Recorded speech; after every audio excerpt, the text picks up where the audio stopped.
देश के करोड़ों किसानों के लिए रात भरी खबर सामने आई है। केंद्र सरकार ने प्रधानमंत्री किसान सम्मान निधि योजना की 22वीं किस्त जारी करने की प्रक्रिया को अंतिम रूप से मंजूरी दे दी है।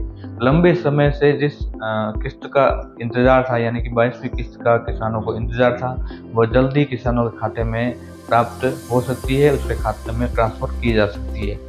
इस किस्त के तहत पात्र किसानों को 2,000 रुपये की राशि डायरेक्ट बेनिफिट ट्रांसफर डीबीटी के माध्यम से सीधे खाते में भेजी जाएगी। सरकार की ओर से तैयारियां लगभग पूरी हो चुकी है और सरकारी सूत्रों के अनुसार 22वीं किस्त को लेकर अंतिम मंजूरी भी मिल चुकी है। अब सिर्फ ट्रांसफर की तारीख की घोषणा बाकी है। पिछले पैटर्न के अनुसार लगभग हर 4 महीने के में है वो अंतराल में 2,000 रुपये की किस्त है वो डीबीटी के माध्यम से सीधे किसानों के खाते में भेजी जाती है और डीबीटी प्रणाली के कारण पैसा सीधे लाभार्थी के अकाउंट में पहुंच जाता है।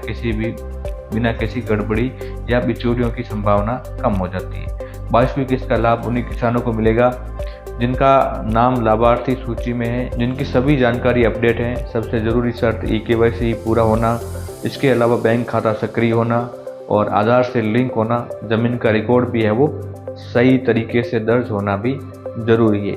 अगर ये 3 शर्तें हैं वो आप पूरी हो जाती है तो आने वाली 22वीं किस्त का पैसा सीधे आपके बैंक खाते में प्राप्त हो सकता है।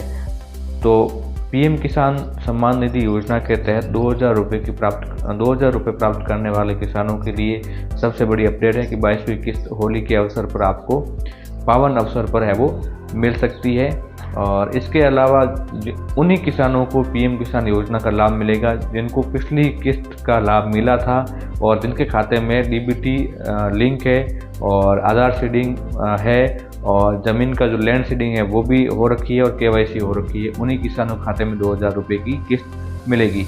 तो आशा करते हैं ये जानकारी आपको अच्छी लगी होगी। जानकारी अच्छी लगी तो वीडियो को लाइक करें और चैनल पर ऐसी जानकारी प्राप्त करते रहने के लिए चैनल को सब्सक्राइब जरूर करें। मिलते हैं एक और नई जानकारी के साथ। उसके लिए जय हिंद, वंदे मातरम।